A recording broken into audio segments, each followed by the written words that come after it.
আমাদের মহানবী হজরত মুহাম্মদ সাল্লাল্লাহু আলাইহি সাল্লাম লাউ তরকারি অত্যন্ত পছন্দ করতেন। একবার তাকে কিছু রুটি, মাংস এবং লাউ একসাথে তাকে খেতে দেওয়া হয়েছিল।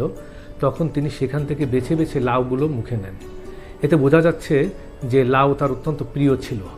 লাউ শুধুমাত্র একটি তরকারি হিসেবেই নয়, হজরত মুহাম্মদ সাল্লাল্লাহু আলাইহি সাল্লাম অনেক বছর আগে যে খাবারটি খেয়েছিলেন বর্তমানে বিজ্ঞানীরা দেখছেন তার পুষ্টিগুণ অনন্য এবং একটা মানুষের শারীরিক এবং মানসিক যে শক্তি যোগায় সেটা তো লাউ অনন্য ভূমিকা পালন করে। যারা ওজন কমাতে চান লাউ তাদের জন্য একটা সুন্দর একটি খাবার। লাউয়ের মধ্যে যে সমস্ত উপাদান রয়েছে বিশেষ করে পানি, সেটা আমাদের শরীরের পানি শূন্যতা দূর করে। এই রমজান মাসে শরীরের পানি শূন্যতা দেখা দেয়, পানির অনেক অভাব দেখা দেয়। সুতরাং লাউ যদি তরকারি হিসাবে আমরা সেহরিতে রাখতে পারি এবং রাতের খাবারে, তাহলে দেখা যাচ্ছে যে আমাদের পানি শূন্যতা অনেকটা দূর করে এবং আমাদের যে সমস্ত রোগের সাথে সম্পর্কিত রয়েছে যে বিষয়গুলো সেগুলোকে দূরীভূত করে।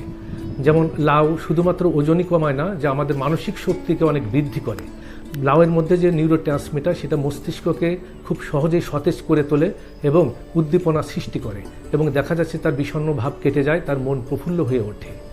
লাউয়ে রয়েছে এমন এক পটাশিয়াম যে গুণাগুণ যেটা আমাদের রক্তচাপকে কমিয়ে রাখে। সুতরাং যাদের উচ্চ রক্তচাপ রয়েছে তারা যদি নিয়মিত লাউ খান তাহলে উচ্চ রক্তচাপ থেকে তারা মুক্তি পাবেন।